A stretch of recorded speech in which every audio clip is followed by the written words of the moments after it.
عليكم ورحمة الله وبركاته. الحمد لله القائل أعوذ بالله من الشيطان الرجيم فأقم وجهك للدين حنيفا فطرة الله التي فطر الناس عليها لا تبديل لخلق الله ذلك الدين القيم ولكن أكثر الناس لا يعلمون. صدق الله العظيم. أشهد أن لا إله إلا الله وحده لا شريك له وأشهد أن محمدا عبده ورسوله. اللهم صل وسلم على سيدنا محمد وعلى آله وصحبه أجمعين.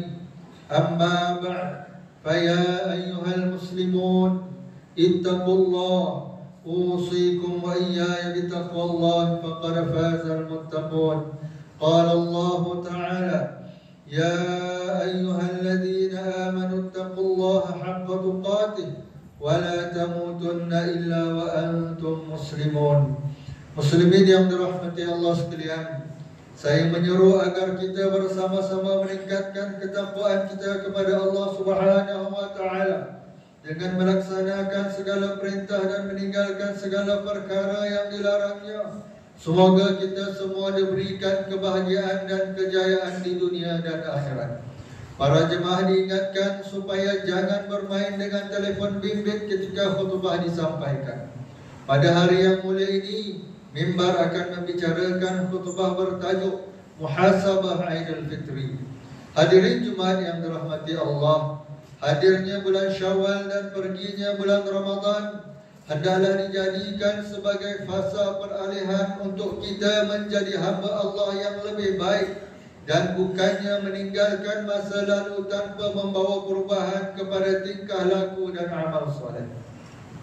Jika bulan Ramadan merupakan ujian bagi kita dalam menahan nafsu syahwat serta lapar dan dahaga, maka bulan Syawal juga hakikatnya merupakan ujian bagi kita, sama ada kita mampu terus beristiqamah sebagai hamba Allah yang soleh atau sebaliknya.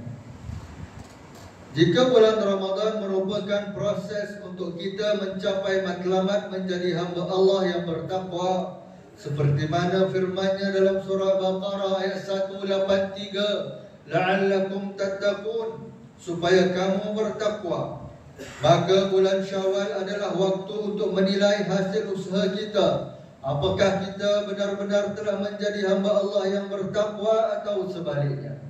Sidang Jumaat yang dirahmati Allah, Aidil Fitri bukan sekadar hari di mana umat Islam kembali menikmati makan dan minum setelah sebulan berpuasa. Lebih daripada itu, ia melambangkan kembalinya seorang hamba kepada Allah dalam keadaan suci, mendapat keampunan dan rahmat-Nya. Sebagaimana hadis yang diriwayatkan daripada Abu Hurairah radhiyallahu anhu bahwa Rasulullah sallallahu alaihi wasallam bersabda mafhumnya, sesiapa yang melaksanakan puasa Ramadan dengan penuh keimanan dan ihtisab, yakni mengharapkan pahala dan redha daripada Allah, maka akan diampuni dosa-dosanya yang telah dilakukannya dahulu. Riwayat Bukhari dan Muslim. Keadaan suci daripada dosa ini hampir menyamai fitrah yang murni dan lurus.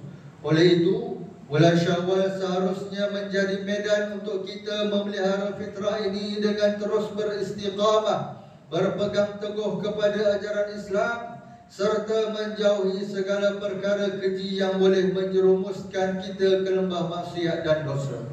Demikianlah yang diperintahkan kepada Rasulullah, seperti mana dalam surah Ar-Rum ayat 30 yang dibacakan pada awal khutbah tadi, yang bermaksud, setelah jelas kesesatan syirik itu, maka hadapkanlah dirimu, engkau dan pengikut-pengikutmu, wahai Muhammad, ke arah agama yang jauh dari kesesatan. Turutlah terus agama Allah, yaitu agama yang Allah menciptakan manusia dengan keadaan bersedia dari semula jadinya untuk menerimanya. Tidaklah patut ada sebarang perubahan pada ciptaan Allah itu Itulah agama yang lurus betul, tetapi kebanyakan manusia tidak mengetahui. Ayat ini dengan jelas menegaskan bahawa agama Allah adalah fitrah semula jadi yang telah tertanam dalam diri setiap insan sejak penciptaannya. Oleh itu, fitrah ini harus dipelihara sebaik mungkin agar tetap teguh dalam kebenaran. Ayat ini juga berkait rapat dengan perjanjian setiap insan di alam roh di hadapan Allah, sebagaimana firman-Nya dalam surah Al-A'raf ayat 172, A'udzu billahi minasyaitonir rajim. Wa idza akhadha rabbuka min bani adama min zuhurihim dzurriyyatahum wa ashhadahum ala anfusihim alastu bi rabbikum qalu bala shahidna an taqulu yawmal qiyamati أن تقولوا يوم القيامة إنا كنا عن هذا غافلين. صدق الله العظيم. Dan ingatlah wahai Muhammad, ketika Tuhanmu mengeluarkan zuriat anak-anak Adam turun-temurun dari tulang belakang mereka, dan Ia jadikan mereka saksi terhadap diri mereka sendiri, sambil Ia bertanya dengan firman-Nya, bukankah aku Tuhan kamu? Mereka semua menjawab, benar, Engkaulah Tuhan kami. Kami menjadi saksi. Yang demikian supaya kamu tidak berkata pada hari kiamat kelak, sesungguhnya kami adalah lalai, yakni tidak diberi peringatan tentang hakikat tauhid ini. Namun, dunia ini adalah medan ujian di mana setiap manusia akan menghadapi pelbagai dugaan dan cabaran, terutamanya godaan hawa nafsu serta tipu daya iblis dan syaitan. Ingatlah, iblis dan syaitan merupakan musuh utama manusia yang tidak pernah berhenti berusaha menyesatkan dan memesongkan umat manusia daripada jalan kebenaran. Sebagaimana yang disebut dalam sebuah hadis daripada Iyad bin Himar radhiyallahu anhu, bahawa Rasulullah sallallahu alaihi wasallam pada suatu hari menyebut hadis kudusi dalam khutbahnya yang mafhumnya, ketahuilah bahawa sesungguhnya Tuhanku telah memerintahkan aku untuk mengajarkan kepada kalian apa yang kalian tidak ketahui daripada apa yang Dia ajarkan kepadaku pada hari ini. Setiap harta yang aku berikan kepada seorang hamba Allah adalah halal, dan sesungguhnya aku telah menciptakan hamba-hambaku dalam keadaan dhaif, dalam keadaan hanif, cenderung kepada kebenaran semuanya. Namun syaitan telah datang kepada mereka lalu menyesatkan mereka dari agama mereka, mengharamkan atas mereka apa yang telah aku halalkan bagi mereka, dan memerintahkan mereka untuk menyekutukan aku dengan sesuatu yang tidak aku turunkan keterangan tentangnya. Riwayat Muslim. Hakikatnya, perjuangan melawan hawa nafsu dan tipu daya syaitan tidak terhenti dengan berlalunya Ramadan. Sebaliknya, ia adalah proses berterusan yang menuntut keimanan, ketakwaan dan kesabaran sepanjang hayat. Oleh itu, jangan sekali-kali terpedaya dengan godaan syaitan, kerana ia hanya membawa kepada kerugian dan penyesalan yang tiada berkesudahan. Sidang Jumaat yang berbahagia, di sebalik kegembiraan menyambut Syawal, jangan kita lupa bahawa kita baru sahaja melalui madrasah Ramadan, yakni bulan yang mengajarkan keinsafan dan ketundukan kepada Allah. Maka teruskanlah momentum ini dengan memperkukuh amal soleh seperti solat berjemaah, mengimarahkan masjid dan surau, bersedekah, bertadarus Al-Quran serta amalan lainnya agar roh Ramadan terus hidup dalam diri kita. Jadikanlah masjid sebagai rumah kedua kita, di mana setiap Muslim berhak untuk hadir ke masjid tanpa sebarang halangan atau sekatan. Raikanlah jemaah yang hadir dengan kasih sayang dan keterbukaan, bukan dengan penghinaan atau penilaian yang merendahkan sesiapa. Nazir dan ahli jawatan kuasa masjid memainkan peranan penting dalam mencipta suasana yang mesra dan inklusif di masjid.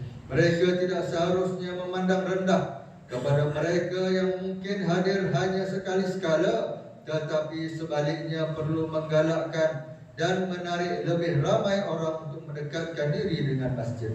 Isilah bulan Syawal ini dengan amal kebajikan yang berterusan. Dimulakan dengan mengamalkan puasa sunat 6 hari. Puasa ini sangat dianjurkan oleh Rasulullah. Bahkan baginda menyebut bahawa kelebihannya menyamai pahala puasa sepanjang tahun.